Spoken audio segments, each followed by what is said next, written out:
Topic of this Night Owls video is Tony Ferguson ruined? So Tony Ferguson is scheduled to face Paddy Pimblett at UFC 296, and as a lot of you already know, he has decided to align himself with David Goggins and train with David for this particular fight. Now, David Goggins, of course, is a fitness guy. He's a endurance athlete, but that's putting it lightly. The man is known for breaking multiple world records. He's known for being one of the fittest men alive. He's been on Joe Rogan multiple times.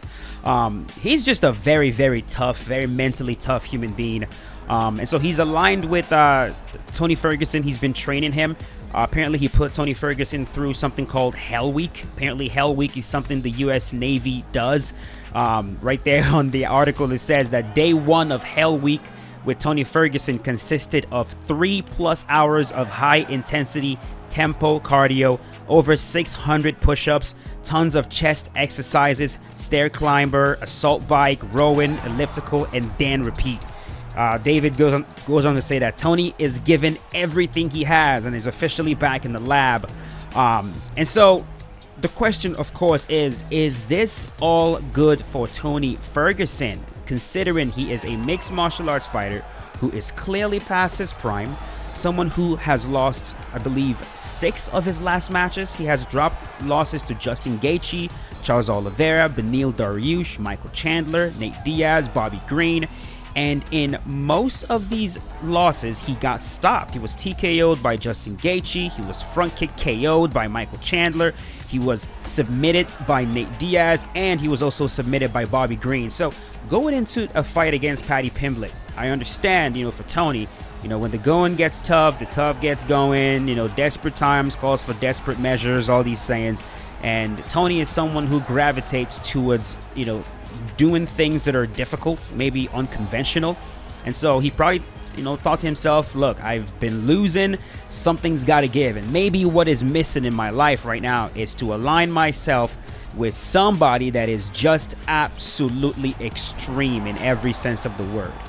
Now, I guess the question is that right for Tony Ferguson? Because in my opinion, when you go back and you look at some of these losses that he had, the Justin Gaethje loss, the Charles Oliveira loss, and the Bobby Green loss where he got submitted by Bobby Green of all people. To me, when I watch these matches, I don't really see someone that had issues with toughness or had issues with cardio. And when you're working with someone like David Goggins, right? David Goggins, someone who held the Guinness World Record for the most pull-ups done in 24 hours. He completed 4,030 pull-ups in 17 hours. If you read through this thing, it talks about how it tore his heart apart. Like, the dude is absolutely extreme when it comes to exercising. And when you're Tony Ferguson, who is at the tail end of your career, you've dropped multiple losses, you've been damaged in most of these fights, is it really beneficial to go out there and overly exert yourself and end up overtrained? In my opinion, I don't really think so. And I think Tony Ferguson's issue is not an issue of mentality. It's not an issue of endurance. It's not an issue of durability. The man is one of the toughest, most durable fighters we've ever seen in the octagon. I think all of this is a skill issue because, and also because of his age. The man is getting old. He's been in the fight game for a very long time. And when you take a look at the man's career, his whole entire fight game, although he's a very skilled fighter, a vast majority of it was built around attributes. It was built around his toughness, his endurance, his ability to take shots, his ability to go into deep waters and drown opponents. And a style like that is just not very sustainable. You get to a point and you start to lose fights if you still try to keep fighting like that, right? We've seen other examples of that where fighters build their whole entire game around their attributes, and then when they get older, it doesn't work. Like we saw that. Probably the most extreme version of it is Roy Jones Jr., who, you wouldn't really describe Roy Jones as the most technical boxer you've ever seen, but in terms of boxing history, he's going to go down as one of the greats, and a big reason for that was because of his attributes.